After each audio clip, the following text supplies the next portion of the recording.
तो कैसे हैं भाई लोग? कैसी हैं इन भाइयों के बहन लोग? आई होप आप लोग अच्छे होंगे।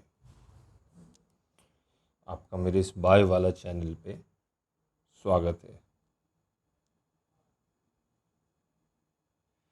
अच्छा, कुछ लोग कमेंट कर रहे हैं कि ये सो कॉल्ड फिजिक्स वाला को देख कर ये नाम रखा गया है। हाँ यार, सही बात है। अलग सर को देखकर ही ये नाम रखा गया है और अलग सर को देखकर ही इतनी छोटी शुरुआत की गई है। जो सच है उसको मानने में कोई तकलीफ नहीं है ना? तो खैर, जो भी बच्चे ये हमसे बोल रहे थे, जो भी बच्चे बोल रहे थे कि सर आपने लगता है अलग सर को देखकर रखा है कि अलग सर इतने बड़े हो गए, तो चलो हम भी बड़े हो जाएंगे, ऐसा सोच के आपने नाम रखा है क्या? तो हाँ, यही सोच के रखा है और किसी को जस्टिफाई नहीं करना यार, है ना भाई? खैर, लास्ट क्लास में जो है हम लोगों ने इशेनोफिल्स के बारे में पढ़ लिया था। क्या पढ़ लिया था? कि 2 से 3% होते हैं। न्यूक्लियस बाइलॉब्ड होती है। बाइलॉब्ड मतलब 2 लॉब्ड, एक रहा ये, एक रहा ये, 2 लॉब्ड होती है। Function anti allergic. Anti allergic मतलब, अच्छा यहाँ समझा तो रखा है मैंने कि एंटी एलर्जिक मतलब जो अमृता है वो बास्केटबॉल खेलने ग्राउंड पे गई, उसके नाक में गया धूल, डस्ट, छींक आई, एंटी एलर्जिक इसेनोफिल रिलीज हुआ और अमृता बच गई। अब अगला जो है मोनोसाइट्स हम लोग पढ़ते हैं। मोनोसाइट्स बेसिकली जो है ए ग्रेनुलोसाइट्स में होता है। इसको ऐसे समझो थोड़ा सा, इसको हालांकि पीछे पढ़ा चुके हैं भाई, लेकिन इसको फिर से थोड़ा देखते हैं। जो WBC होता है ना, WBC वाइट ब्लड सेल्स, जो वाइट ब्लड सेल्स होता है बाबू, 2 पार्ट में, ग्रेनुलोसाइट्स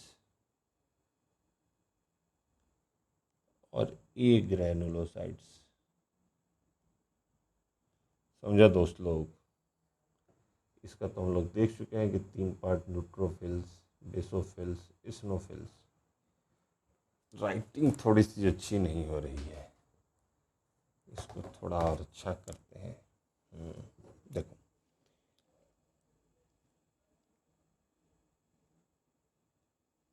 एक ग्रेनुलोसाइट 2 तरीके का हुआ। कौन कौन हुआ सर? तो हुआ मोनोसाइट्स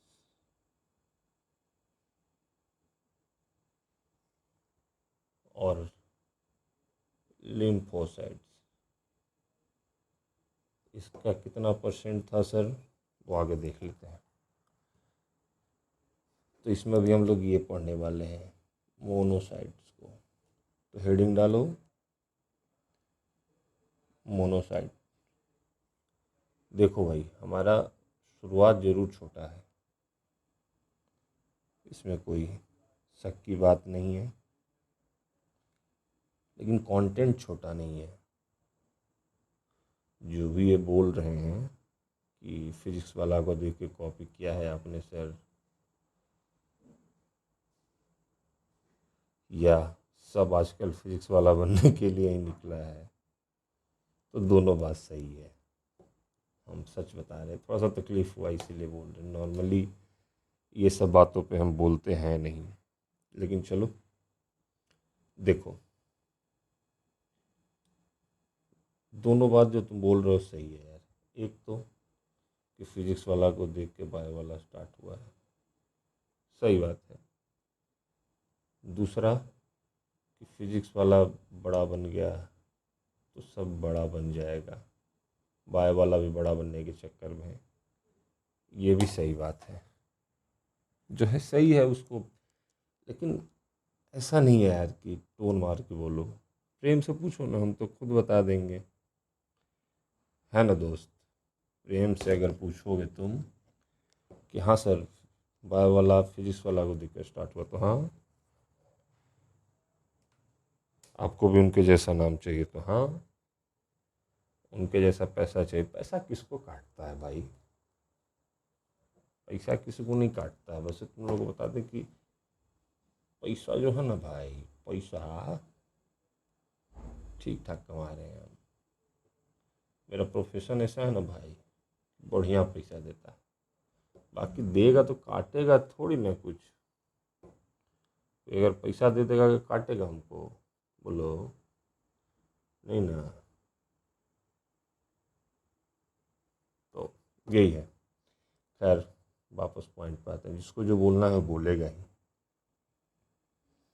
देखो कितना परसेंट पाया जाता है मोनोसाइट्स, 6 से 8%। कितना परसेंट? 6 से 8%। और क्या जानने वाला चाहिए सर इसमें? 1 मिनट, धीरज धर, धीरज धीरज, शांत।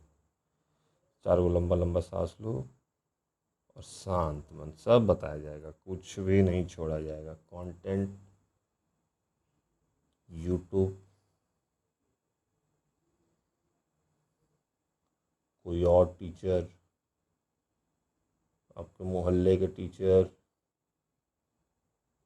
किसी को भी दिखा देना, वो भी हो सकता है इसका प्रिंट आउट मांग ले। कंटेंट में कोई कंप्रोमाइज़ नहीं किया जाएगा, इसकी गारंटी। नीट का कोई भी क्वेश्चन नहीं छूटेगा, इसकी गारंटी। कंटेंट में कोई कमी नहीं है, ठीक है ना। हाँ, तो देखो इसका पहला पॉइंट 6 से 8%, इसको मिटा दें। अगला पॉइंट, तो जितनी भी WBCs है ना, उसमें इसका साइज सबसे बड़ा है। Out of all the 5 WBCs, the largest size of WBCs monocytes. ठीक है दोस्त। अब बताइए कि इसका न्यूक्लियस कैसा है सर? सबका बताएं, इसका नहीं बताएंगे? बताएंगे भाई। इसका न्यूक्लियस किडनी शेप्ड का होता है। अब चूँकि आप लोग केनिया से आए हैं, तो आप लोगों को किडनी का शेप नहीं पता होगा, हम बताएगा। हम कुछ भी नहीं छोड़ेगा। ये हुआ सेल।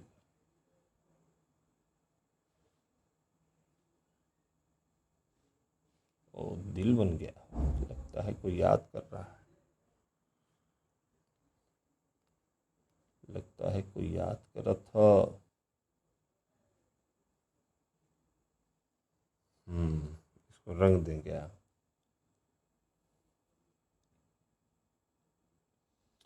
ये शेप होता है किडनी का।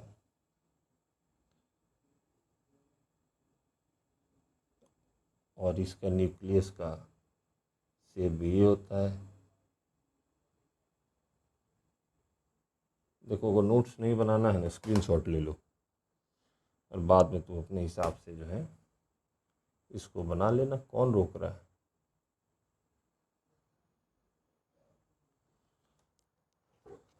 अब फिर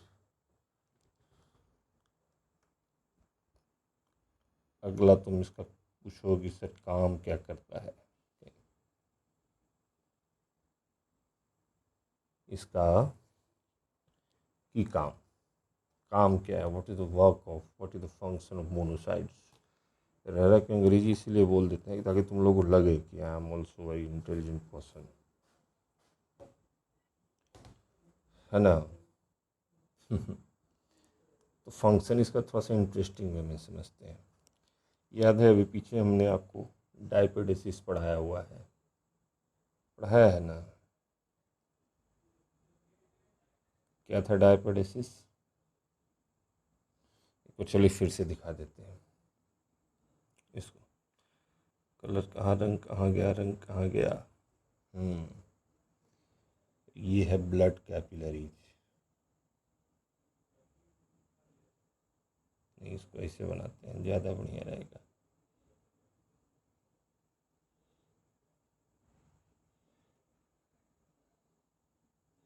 ये है आपका ब्लड कैपिलरीज।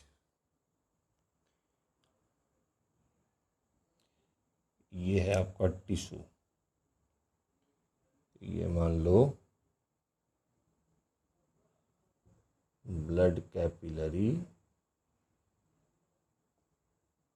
ये मान लो टिश्यू। ठीक है। ठीक है सर, एकदम गर्दा समझ में आ जाए। गर्दा विजुअलाइज कर रहे हैं तो थोड़ा और विजुअलाइज करो।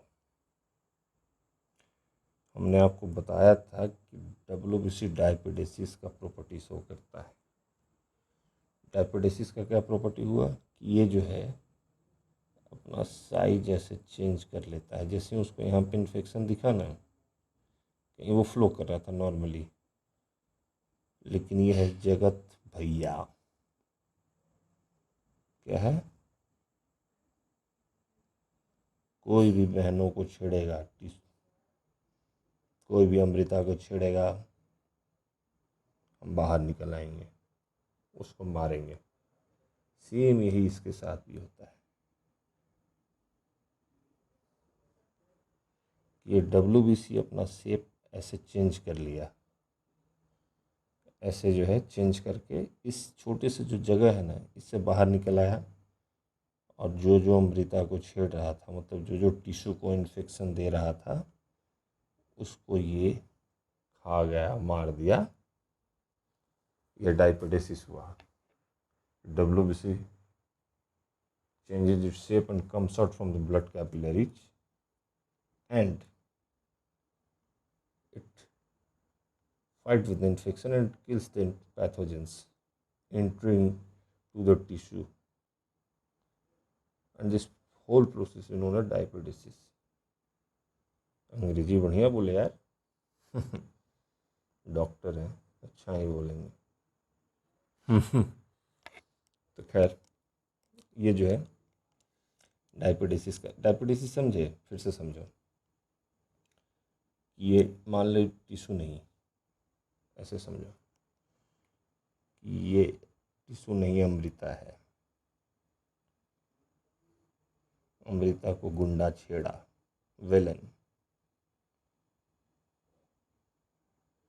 इसी बीच मैं G², मैंने देखा कि भाई विलन आ गया है, अमृता की नज़रों में मुझे बनना है हीरो, और मैं खुद दीवार के उस तरफ हूँ, लेकिन मुझे छोटा सा छेद मिला। छोटा सा छेद से जो है G² कैसे भी दाएं बाएं करके बाहर निकला और पहुँच गया इस गुंडे के पास। इस गुंडा को मार दिया और अमृता का दिल जीत लिया। दिल गया G² के पास। फिर से समझो, अमृता को छेड़ा विलेन,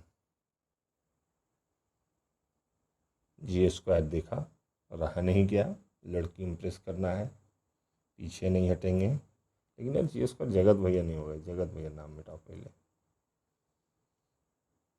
G² तो आशिक हुआ। तो G² देखा कि जो है अमृता को विलेन छेड़ रहा है। G² देखा कि अमृता को विलेन छेड़ रहा है।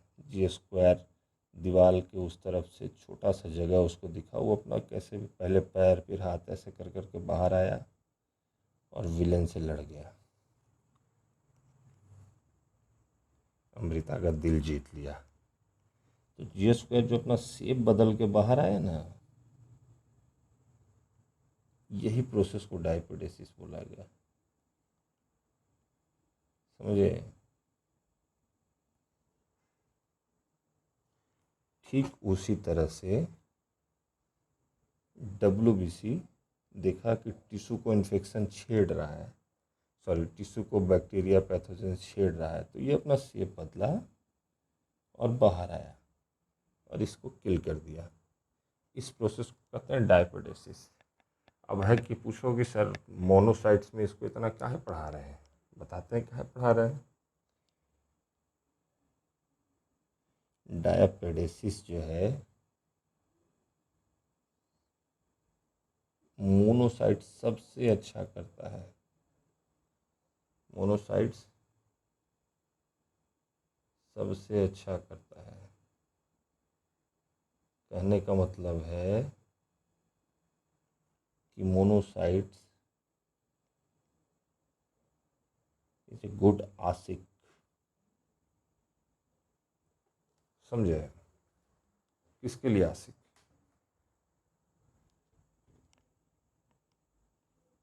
Of tissue. क्यों, कैसे है? By killing infectious agent.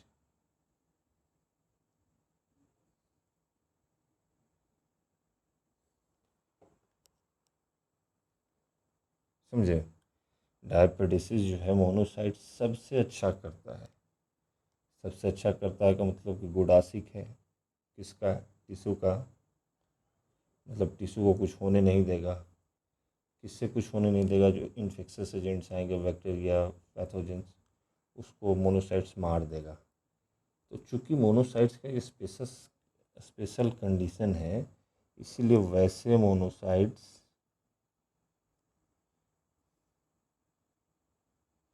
Date monocytes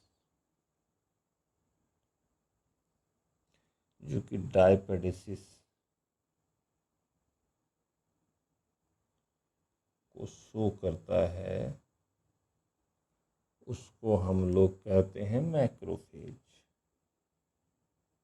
एक सेकंड, राइटिंग मेरा अच्छा नहीं बैठ रहा।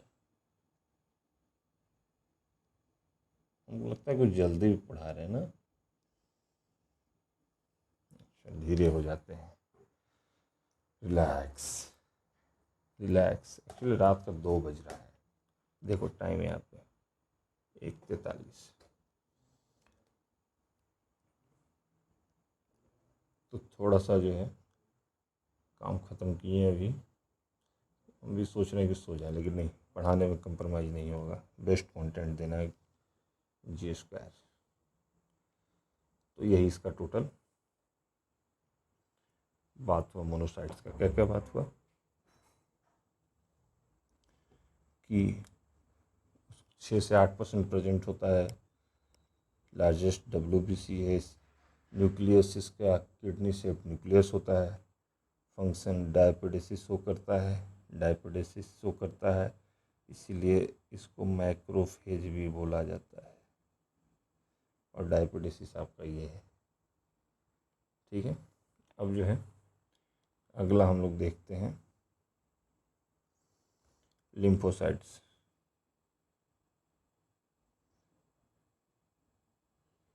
लिम्फोसाइट्स बहुत डिटेल्स में हम लोग पढ़ेंगे ह्यूमन डिजीजेज में। अभी बस मोटा मोटी हम लोग पढ़ लेते हैं।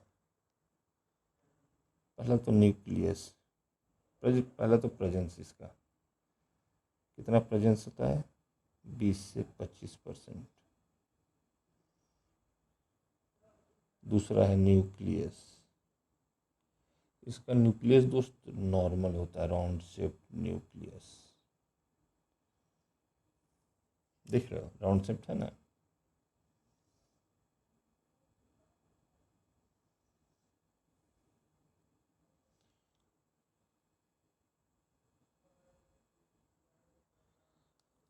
ठीक है, उसके बाद इसका एक पॉइंट और है, बस इसको देख लीजिए। बाकी इसका हम लोग ह्यूमन डिजीजेज में पढ़ेंगे बहुत मज़े से। 2 तरीके का होता है, बी लिम्फोसाइट्स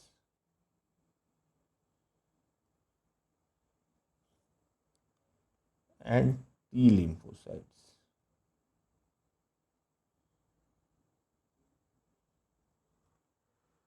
अब क्वेश्चन है कि बी लिम्फोसाइट्स क्या करता है।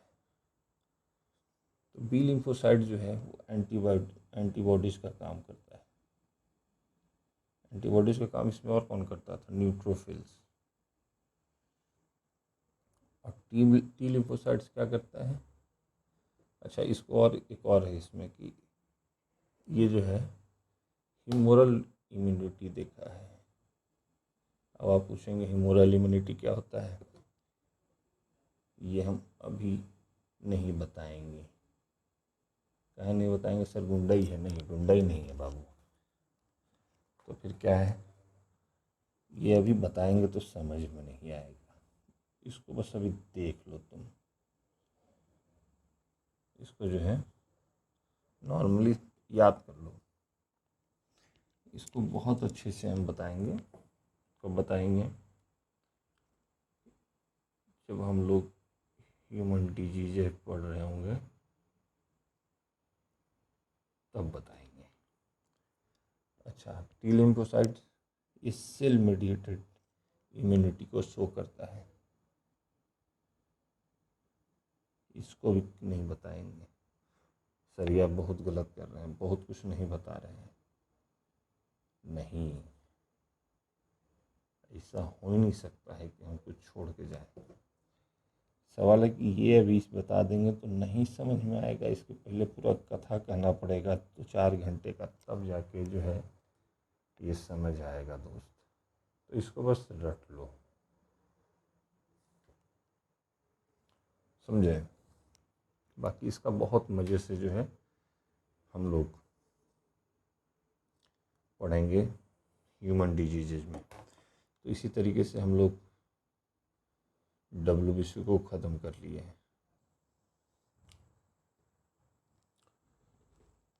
तो अगला टॉपिक जो है कार्डियक साइकिल का है।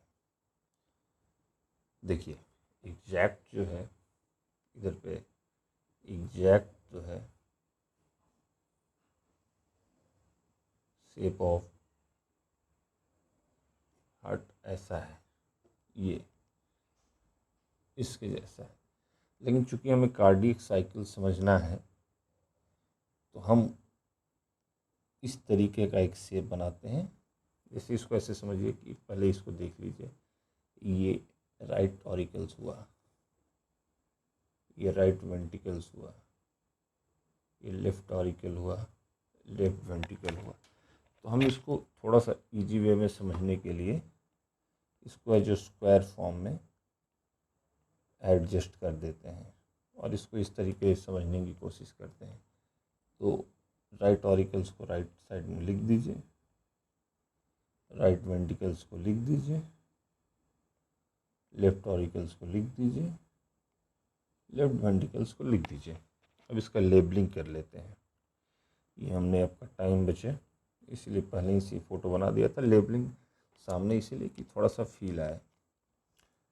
तो राइट ऑरिकल्स हो गया, लेफ्ट ऑरिकल्स हो गया, राइट वेंट्रिकल्स हो गया, लेफ्ट वेंट्रिकल्स हो गया, है ना? अब देखिए ये क्या है सर जो इसमें जा रहा है राइट ऑरिकल्स में? ये वेना कावा है।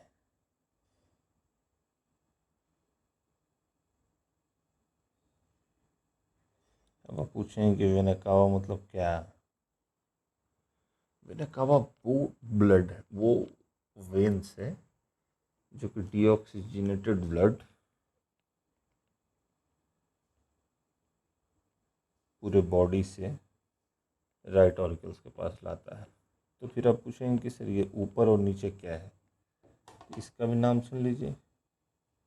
ये ऊपर वाला है, ये सुपीरियर वेना कावा है। क्या है?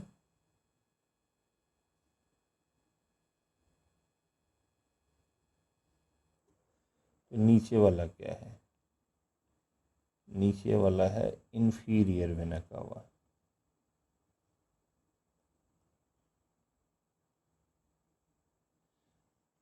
सुपीरियर वेना कावा के बारे में पूछिए कि ये क्या होता है, बताते हैं। सुपीरियर वेना कावा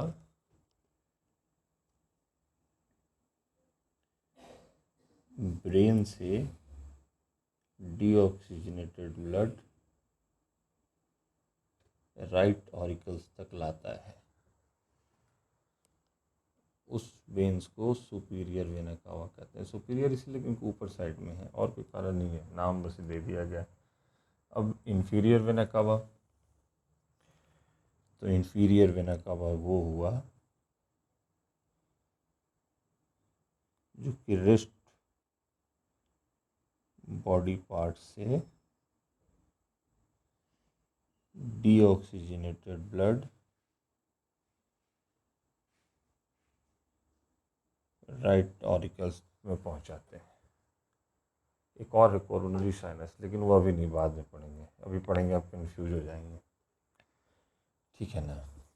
ठीक है, कितना ब्लड,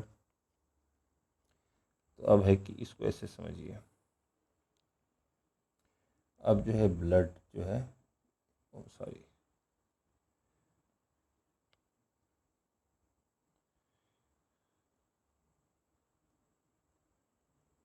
हाँ, अब जो है ब्लड इसमें आ रहा है, वेना कावा से ब्लड राइट ऑरिकल्स में आया। कितना ब्लड, 130 ml।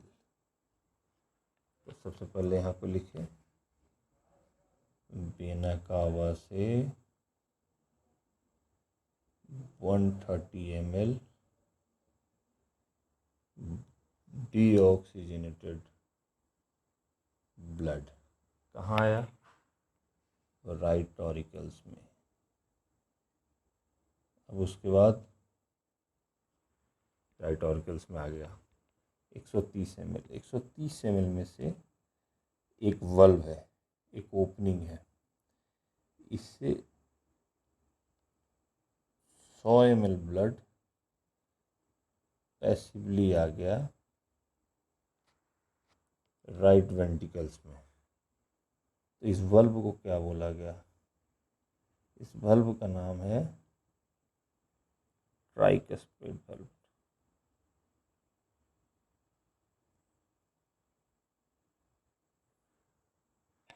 तो इस ट्राइकस्पिड वल्व से 130 ml ब्लड में से 100 ml ब्लड पैसिवली यहाँ पे चला आया, ठीक है। तो अगला पॉइंट लिखिए, इसीलिए कि लास्ट में इसको समझने में अच्छा लगेगा, थोड़ा सा इसको इधर से लिखिए। 100 ml ब्लड पैसिवली आ गया, कहाँ से, from right auricles to right ventricles. समझ में आया।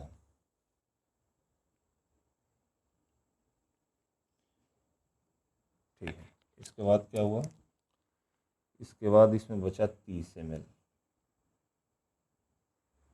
बचा ना। तो रेस्ट 30 ml के लिए राइट ऑरिकल्स कॉन्ट्रैक्ट कर जाएगा, समझ रहे हैं। रेस्ट 30 ml के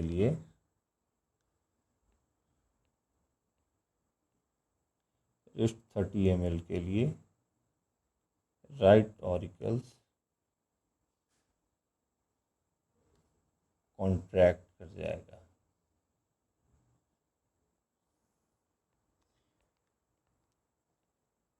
और लेफ्ट ऑरिकल्स भी कॉन्ट्रैक्ट कर जाएगा, क्योंकि 130 ml ब्लड तो इधर भी आया है, ये ऑक्सीजनेटेड आई है, डीऑक्सीजनेटेड, राइट ऑरिकल्स के पास ऑक्सीजनेटेड आया है, और ये डीऑक्सीजनेटेड आया, लेफ्ट ऑरिकल्स के पास ऑक्सीजनेटेड ब्लड आया है, और राइट ऑरिकल्स के पास डीऑक्सीजनेटेड ब्लड आया है।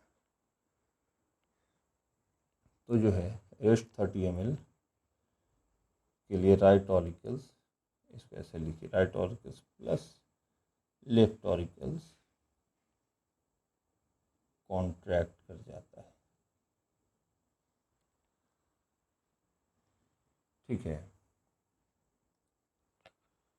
इसी कॉन्ट्रैक्शन मतलब समझ रहे हैं, अपने आप को साइज में छोटा कर लेता है, वॉल्यूम डिक्रीज कर लेता है थोड़ा सा, जैसे पहले ऐसा था, अब अपने आप को कॉन्ट्रैक्ट करके इतना छोटा कर लिया, तो ये जो शेप बदला इसी को कॉन्ट्रैक्शन बोलते हैं, और इसी को हम लोग क्या बोल देते हैं लैंग्वेज में, आर्ट्रियल सिस्टॉल।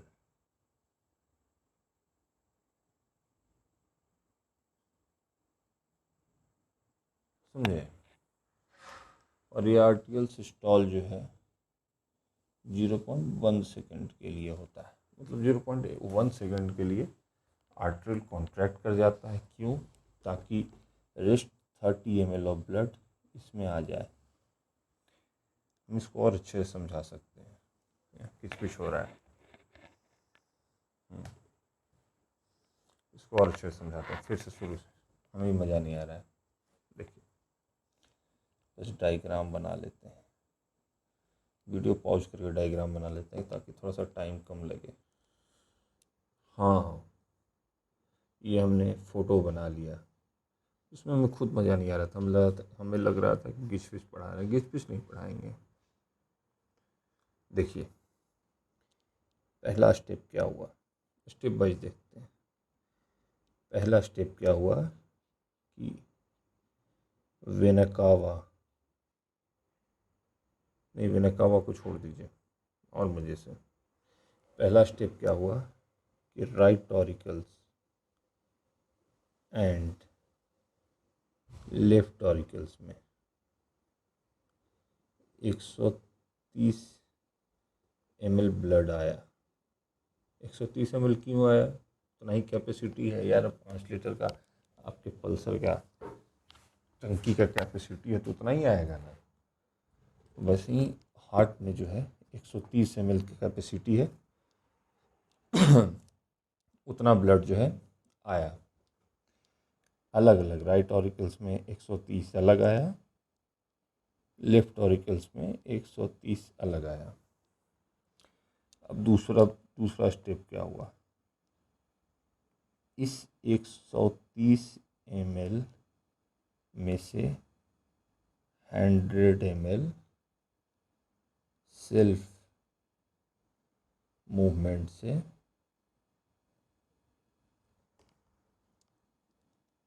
चला गया कहाँ, राइट वेंट्रिकल्स में एंड लेफ्ट वेंट्रिकल्स में। 130 ml जो ब्लड आया उसमें से 100 ml खुद आ गया इसमें। 100 ml खुद अपने आप नीचे जो है, नीचे का प्रेशर कम था, हाई प्रेशर से लोअर प्रेशर में आ गया। ठीक है, ठीक है सर। अब तीसरा स्टेप बचा, रेस्ट 30 ml के लिए सारा कांड होगा। क्या कांड होगा? तो आर्ट्रियल कॉन्ट्रैक्शन होगा। सर समझ में नहीं आया, बढ़िया समझाइए। आर्ट्रियल कॉन्ट्रैक्शन समझाते हैं। देखो ये जो आर्टरी है ना, ये आर्टरी अपना शेप थोड़ा थोड़ा छोटा कर लेगा। ये जो बताए थे ऐसे समझो, उसको क्यों घिस पिच करना। ये पहले आर्टरी का सब समझो शेप ऐसा था, अब वो अपने शेप को जो है छोटा कर लिया, कॉन्ट्रैक्ट कर गया, सिकुड़ गया। सर सिकुड़ा क्यों? वॉल्यूम इंक्रीज करने के लिए। क्यों? प्रेशर इंक्रीज करने के लिए। तो इस प्रोसेस को कहते हैं आर्ट्रियल सिस्टॉल। क्या कहते हैं इस प्रोसेस को? आर्ट्रियल सिस्टॉल। अच्छा, तब क्या है भाई? बहुत लंबा कहानी है अभी। कितने देर के लिए होता है आर्ट्रियल सिस्टॉल? 0.1 सेकेंड के लिए। तो सर ऐसा बताइए कि आर्ट्रियल सिस्टॉल सिर्फ राइट ऑरिकल्स के लिए होता है कि लेफ्ट ऑरिकल्स के लिए? नहीं, दोनों के लिए होता है। दोनों का सेपरेटली अलग अलग चल रहा है। जितना भी प्रोसेस बताएंगे ना, वो राइट ऑरिकल्स अपना कर रहा है, लेफ्ट ऑरिकल्स अपना कर रहा है। दोनों का जो है, लेफ्ट ऑरिकल्स जो है सेल्फ अलग कर रहा है, राइट ऑरिकल्स अलग अलग कर रहा है, तो दोनों अलग अलग जो है कॉन्ट्रैक्ट करेगा। और दोनों 130 में से 100 ml पैसिवली भेज दिया है, 30 ml के लिए कॉन्ट्रैक्ट करेगा। स्टेप 4, तो क्या हुआ, rest 30 ml blood move to left right ventricles and left ventricles respectively। तो ये तो आप बता दिए थे, हाँ जो नहीं बताए थे वो सुनो। इस आर्टिकल से, आर्टरी से वेंट्रिकल्स में आने के लिए एक वल्व होता है, नहीं इसको ऐसे अलग अलग है तो अलग अलग समझाते हैं। लेफ्ट ऑरिकल्स से लेफ्ट वेंट्रिकल्स में आने के लिए और राइट ऑरिकल्स से राइट वेंट्रिकल्स में आने के लिए बीच में गेट होता है, गेट, इसके बीच में गेट होता है। यार गेट का नाम होगा कुछ, जैसे आपके गेट पे आपके पिताजी का नाम होगा, वैसे इस गेट पे किसका नाम होगा, तो लेफ्ट आर्टरियल्स और लेफ्ट वेंट्रिकल्स के बीच का जो है गेट, उसको हम लोग कहेंगे बाइकस्पिड वाल्व। क्या कहेंगे, बाइकस्पिड वाल्व।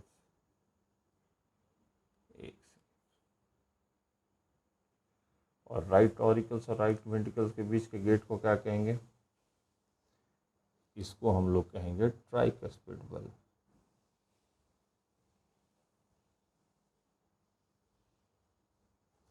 अच्छा, ट्राइकस्पिड और बाइकस्पिड वाल्व क्या होता है, ये गेट है जो कि एंट्री को अलाउ करता है from right auricles to right ventricles और from left auricles to left ventricles. तो बाई क्यों है, ट्राई क्यों है, देखो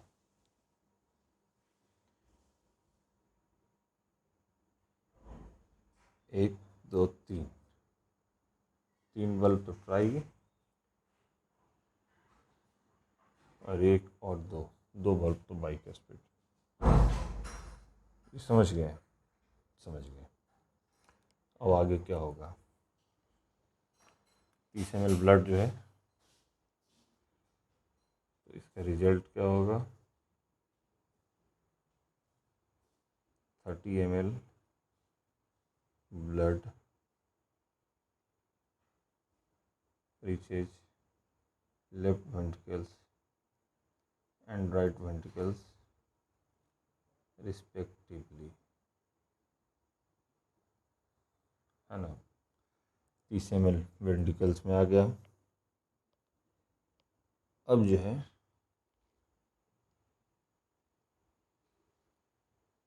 आर्ट्रियल रिलैक्स्ड हो जाएगा, रिलैक्स हो गया मतलब वापस back to pavilion, back to there से वापस अपने जगह पे चला जाएगा। तो उसको क्या बोलेंगे, उसको कहेंगे आर्ट्रियल सिस्टोल।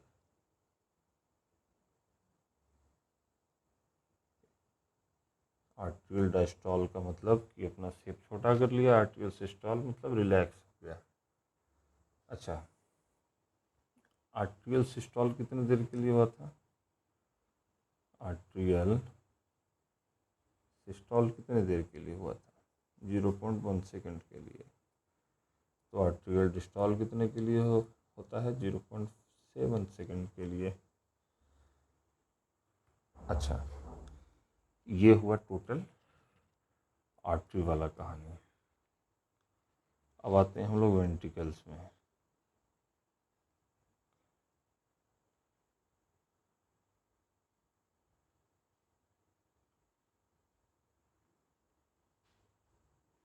इसका सबसे पहले हम लोग सिस्टॉल वाला पार्ट देखते हैं।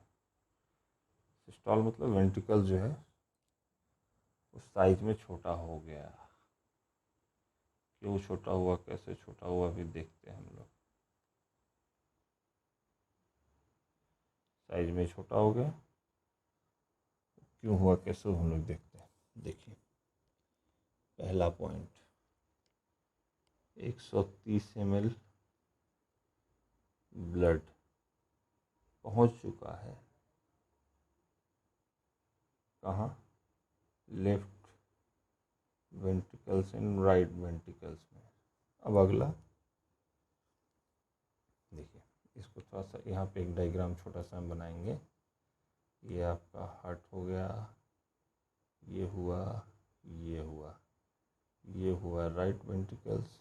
बड़ा और बना दे क्या, हाँ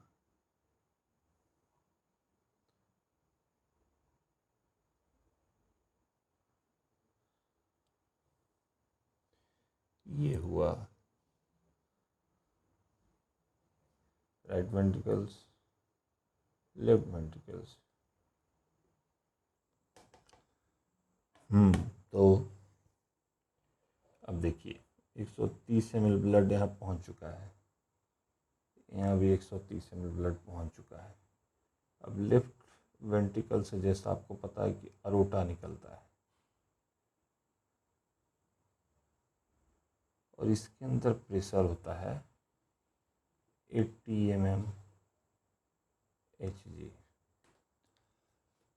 अब आप एक बात बताइए, इसमें अभी करंट कितना प्रेशर है,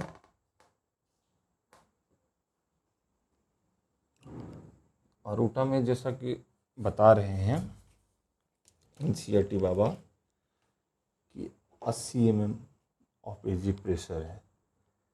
तो अब एक बात बताइए दोस्त कि अगर लेफ्ट वेंट्रिकल से अरोटा में आना है तो इसका प्रेशर 180 mm ऑफ Hg से ज़्यादा होना चाहिए तब ना। और इसमें जो है पल्मोनरी वेंस इसको बोला जाता है, इसमें प्रेशर है 20 mm ऑफ Hg। अब बताइए if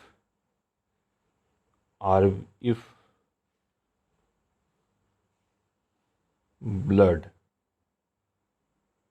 from RV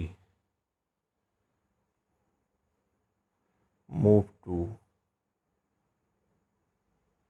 pulmonary trunk, कितना का प्रेशर चाहिए, pressure more than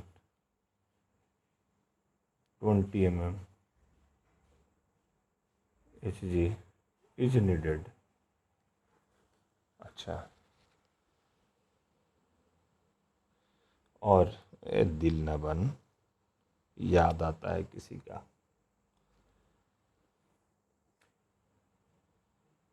if blood from left ventricles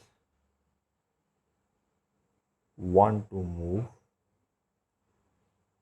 to aorta, इसके लिए प्रेशर कितना ज़रूरत है,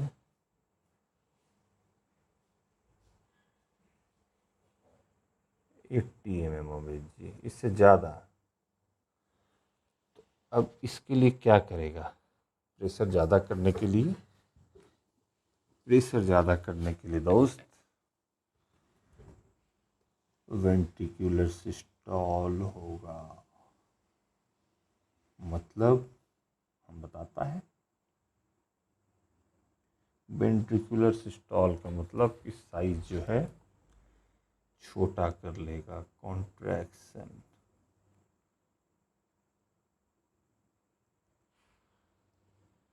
प्रेशर इंक्रीज करने के लिए कॉन्ट्रैक्शन होगा। समझ आया? अच्छा, अब क्या हुआ, इसका प्रेशर 20 mm, राइट वेंट्रिकल्स का प्रेशर 20 mm Hg से ज़्यादा हो गया, तो ब्लड इससे फ्लो करने लगा, वेंट्रिकल से पल्मोनरी ट्रंक्स में आने लगा। सो आफ्टर कॉन्ट्रैक्शन क्या हुआ, कॉन्ट्रैक्शन के बाद क्या हुआ कि ब्लड ऐसे इसको pressure in right ventricles increase कर गया more than 20 mm of Hg। तो इसका रिजल्ट क्या हुआ, रिजल्ट जो है ये हुआ कि blood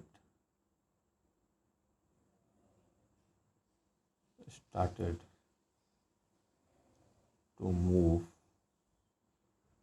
into pulmonary trunk।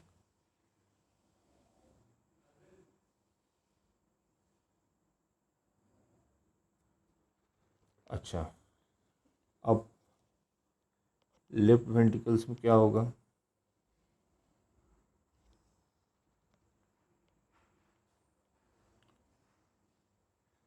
After contraction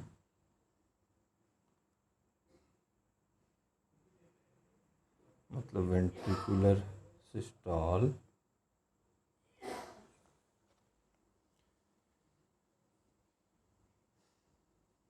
pressure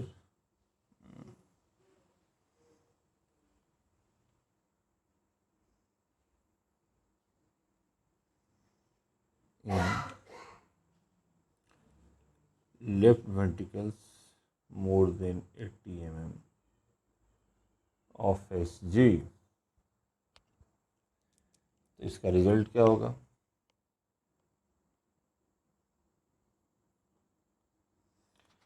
इसका रिजल्ट ये होगा, हम एक बार लास्ट में समरी भी बता देंगे, अभी बस आप इसको थोड़ा सा नोट कर लीजिए, इम्पॉर्टेंट है, इसीलिए जो है हम इतना टाइम भी इसमें ले रहे हैं।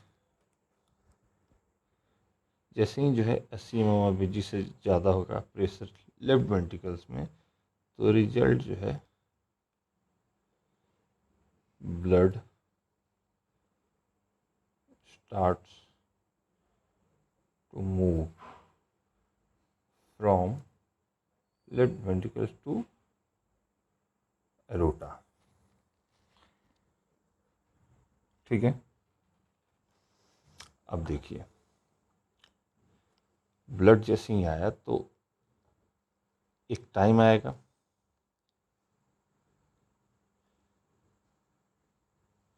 आफ्टर सम टाइम कुछ समय के बाद सारा ब्लड जो है वो पल्मोनरी ट्रंक एंड एरोटा में चला जाएगा। तो वेंट्रिकल्स का प्रेशर डिक्रीज हो जाएगा,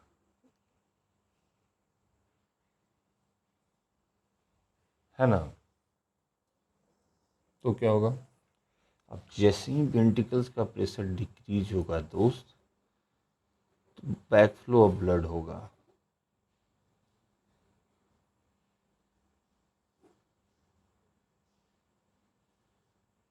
कहाँ से, दो जगह से, from pulmonary trunk to right ventricles and from aorta to left ventricles। लेकिन ये तो गलत है, नहीं होना चाहिए बैक फ्लो, नहीं ना होना चाहिए। तो इसके लिए कौन बचाएगा, तो प्राकृतिक बड़ी तेज है, प्राकृतिक ने इसको प्रिवेंट करने के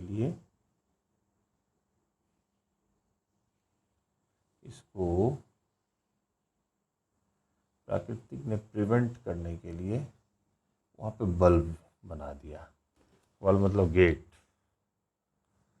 है ना। इसके गेट को हम लोग, इसके जो गेट है, गेट जो है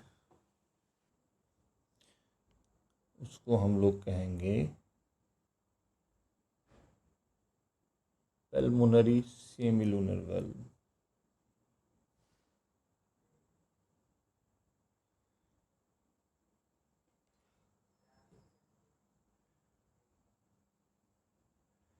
ये जो गेट है ये पल्मोनरी ट्रंक से राइट वेंट्रिकल्स में ब्लड को जाने से रोकेगा, और इसके गेट को हम लोग क्या बोलेंगे, एरोटिक सेमिलुनर वाल्व।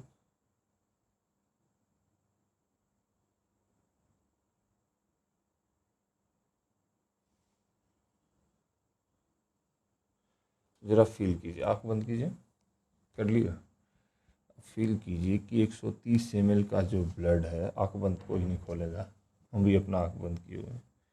130 ml का जो ब्लड है वो राइट वेंट्रिकल से पल्मोनरी ट्रंक में आया और लेफ्ट वेंट्रिकल से एरोटा में आया। अब उसका प्रेशर कम हो गया, ब्लड ख़त्म हो गया, तो बैक फ्लो होगा। बैक फ्लो को रोकने के लिए पल्मोनरी सेमिलुनर वाल्व है और एरोटिक सेमिलुनर वाल्व है, ये ब्लड को प्रिवेंट करेगा।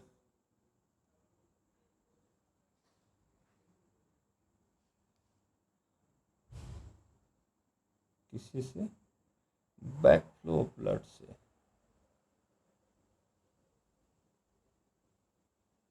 समझ रहे हैं? अब ये जो प्रिवेंट करेगा बैक फ्लो ब्लड से, तो यह जैसे ही ब्लड वापस जाना चाहिए तो ये जो इसका जो वाल्व है वो बंद हो जाएगा। अब आप किसी घर में गए, आप एंट्री लेने वाले हैं, तो घर का दरवाज़ा टक बंद, तो ठक आवाज़ आया। वैसे ही ये जो वाल्व बंद होता है इसमें जो है डब आवाज़ आता है, dub dub dub dub dub. समझे?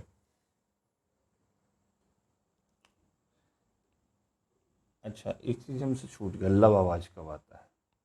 चलिए इसको लास्ट में ले लेंगे। तो ये डब आवाज़ आया। डब क्या आवाज़ है? डब साउंड है, जो कि कहाँ से पैदा होता है? साउंड लिख रहे हैं, साउंड सेमिलुनर वाल्व और एरोटिक वाल्व से पैदा लेता है। कैसे? बैक फ्लो ऑफ ब्लड को प्रिवेंट करके। ठीक है ना। तो ये आपका हुआ वेंट्रिकुलर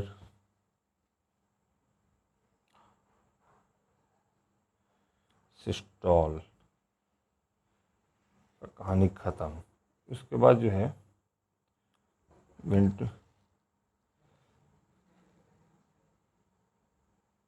आफ्टर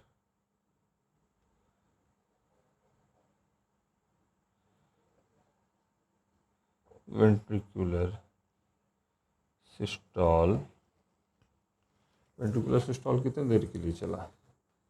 0.3 सेकेंड के लिए।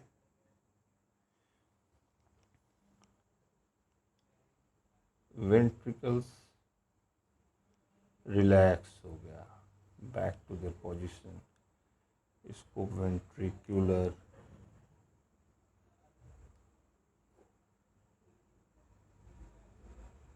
डायस्टोल बोल दिए। ये कितने देर के लिए होता है? 0.4 सेकेंड के लिए। समझ में आ गया?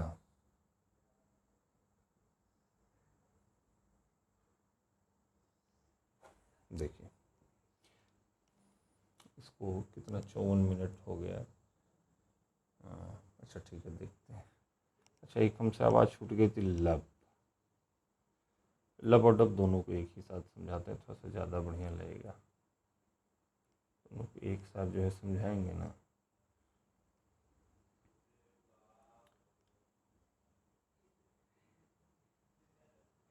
बेसिकली ये दोनों जो हैं साउंड ऑफ हार्ट है। ठीक है, लब भी और टब भी। ये कब आता है? ये तब आता है जब blood from ventricles want to move to auricles. The valve, नहीं इसको ऐसे, हाँ शॉर्ट इसलिए लिखा है कि काहे को टाइम ज़्यादा ख़राब करना, आपको समझना ही तो है ना। तो ब्लड फ्रॉम लिख ही देते हैं, ठीक नहीं लग रहा। जब ब्लड जो है वेंट्रिकल से वापस ऑरिकल्स में जाना चाहेगा, आँख बंद कीजिए, इमेजिन कीजिए वेंट्रिकल्स में 130 ml का ब्लड आ गया, ऑरिकल्स खाली है, तो हाई प्रेशर से लोअर प्रेशर में जाना चाहेगा। तो जैसे ही वापस जाना चाहेगा तो this tricuspid and bicuspid valve close कर जाएगा। उस क्लोजर साउंड को हम लोग लब बोलते हैं, लब लब लब। और डब तो भी बता दिए थे कि closure sound of pulmonary trunk valve and auricle valve। तो लब डब साउंड समझ में आ गया। अच्छा, ये जो है ज़्यादा देर के लिए होता है, लब साउंड ज़्यादा देर के लिए होता है।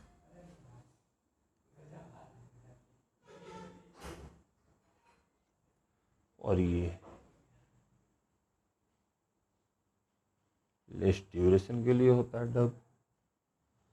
और जो लब साउंड है लो पिच साउंड है।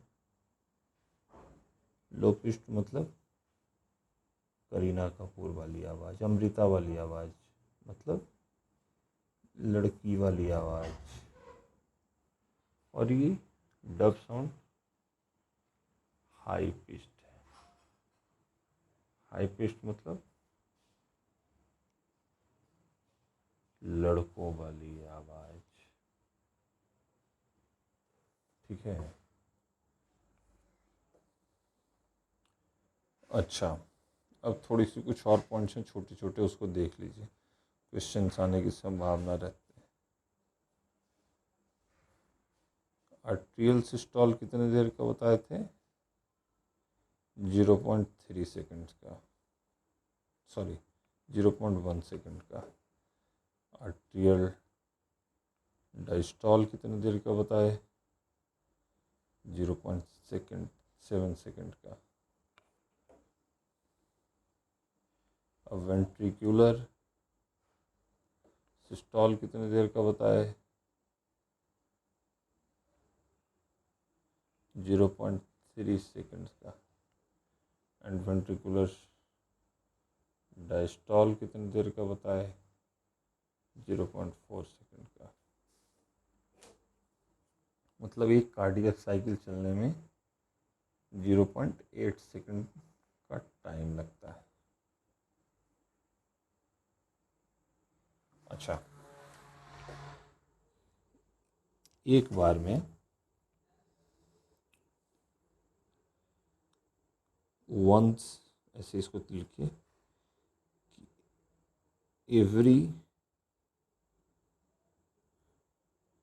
वेंट्रिकुलर सिस्टोल, एवरी मतलब लेफ्ट वेंट्रिकुलर सिस्टोल। देखिए हर वेंट्रिकुलर सिस्टोल जो होता है ना, चाहे लेफ्ट वेंट्रिकुलर सिस्टोल हो, चाहे राइट वेंट्रिकुलर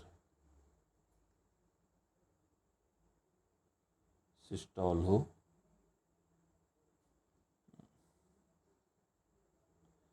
दोनों जो है सेपरेटली इसको दोनों सेपरेटरी 70 ml का ब्लड ये भी देता है, 70 ml का ब्लड ये भी देता है। तो मतलब 70 ml ब्लड बाहर आता है। इसको हम लोग बोलते हैं स्ट्रोक वॉल्यूम।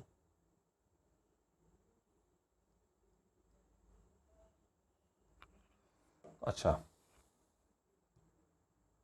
समझ रहे हैं ना? इसको कुछ अलग तरीके से समझाएं क्या? देखिए, 70 ml का ब्लड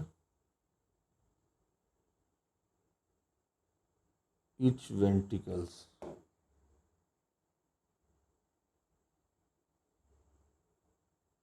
पंप करता है। इसको हम लोग बोलते हैं स्ट्रोक वॉल्यूम।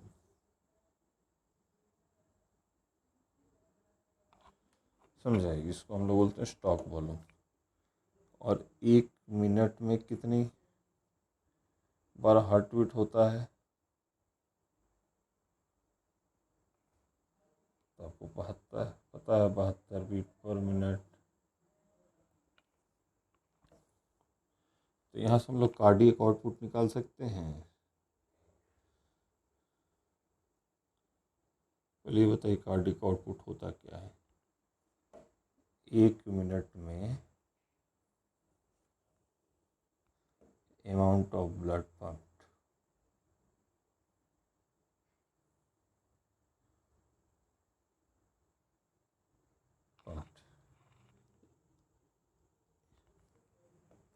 इसको कार्डियक आउटपुट इसको बोलते हैं।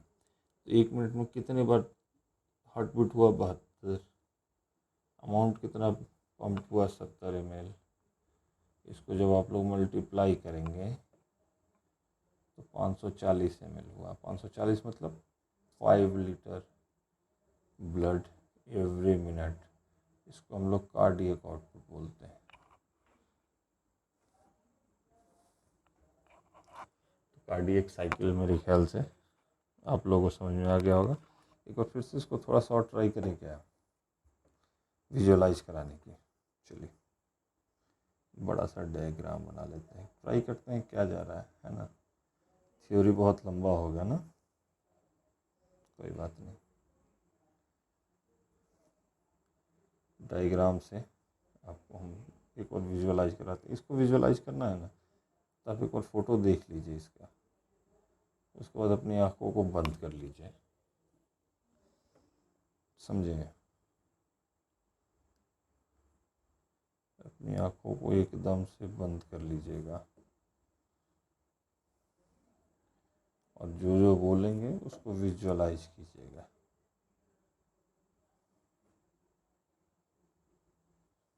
देखिए, सबसे पहले राइट ऑरिकल्स और लेफ्ट ऑरिकल्स में 130 ml का ब्लड आया एंट्री लिया, जिसमें से 100 ml का ब्लड राइट वेंट्रिकल्स में आ गया और 100 ml का ब्लड लेफ्ट वेंट्रिकल्स में आ गया। जो अच्छा नहीं, अलग अलग बता देते हैं, थोड़ा मेहनत लगेगा, यही है ना। हाँ, तो बाकी बचा 130 माइनस 100, 30 ml का ब्लड। इस 30 ml का ब्लड के लिए पंप करने के लिए जो है आर्ट्रियल सिस्टोल हुआ।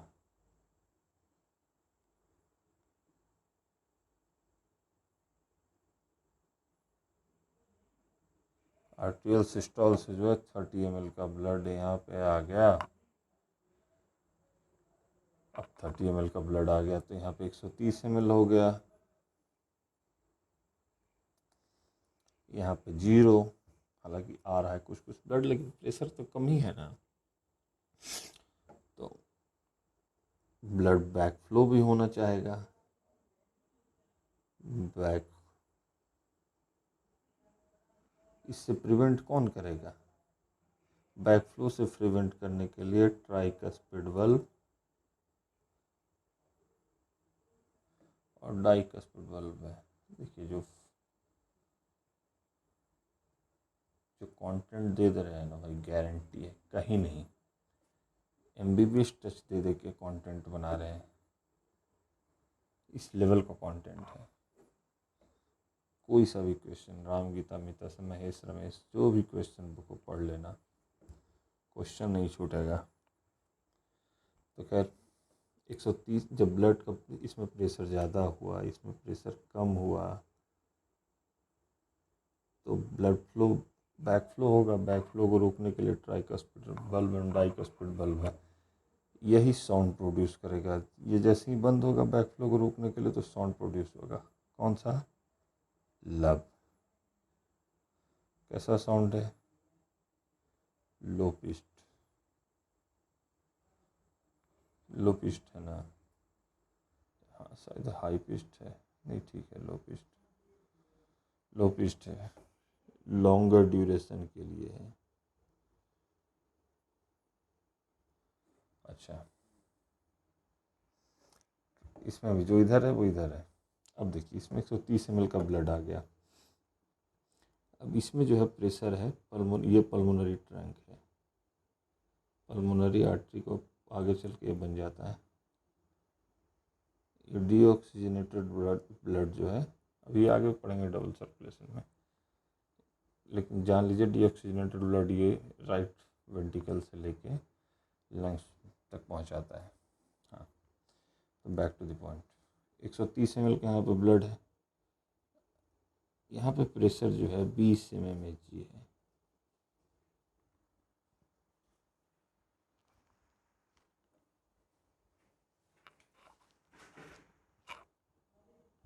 तो 20 mmHg के प्रेशर को अगर ब्लड 130 ml को इसमें आना है तो इस प्रेशर से ज़्यादा होना पड़ेगा, है ना।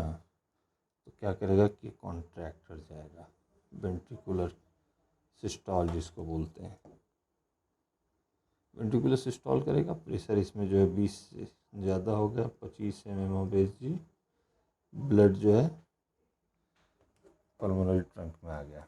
अब यहाँ पे आइए, यहाँ पे 130 ml का ब्लड है और ये एरोटा है, यहाँ पे प्रेशर है 80 mmHg। क्यों इतना ज़्यादा प्रेशर है इससे पल्मोनरी ट्रंक के मुकाबले? क्योंकि यार इसको ब्लड लंग्स में लेके जाना है और इसको ब्लड फुल बॉडी में लेके जाना है, तो प्रेशर ज़्यादा रहेगा तभी ना पूरे बॉडी में एक फ्लो के साथ ब्लड फ्लो कर पाएगा।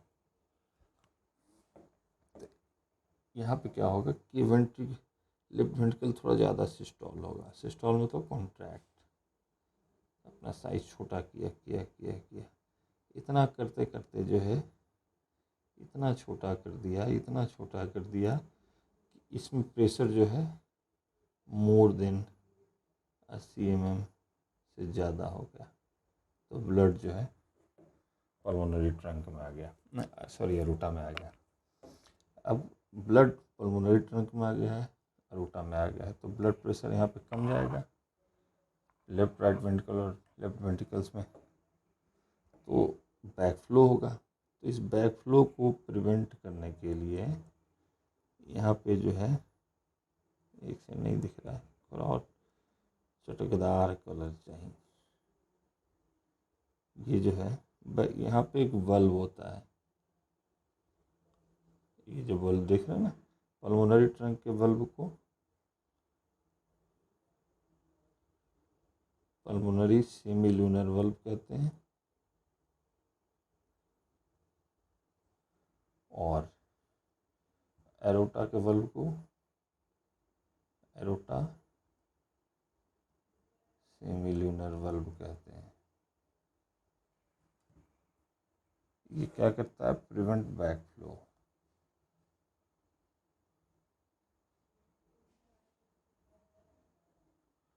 अच्छा, बैक फ्लो को प्रिवेंट करने का मतलब,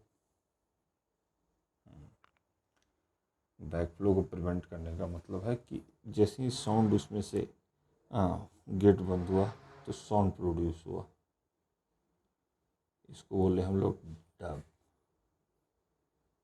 ये लेस ड्यूरेशन के लिए होता है, लब के मुकाबले एक कम देर के लिए आवाज़ आता है, लेकिन high pitch sound, high pitch मतलब लड़कों वाली साउंड। उम्मीद है आपको जो है ये विजुअलाइज अच्छे से हो गया होगा, और ये पूरी थ्योरी है, आप लोग इसको देख लीजिएगा।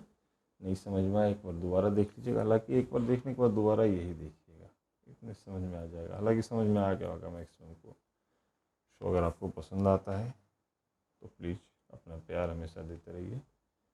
धन्यवाद। Thank you very much. Have a good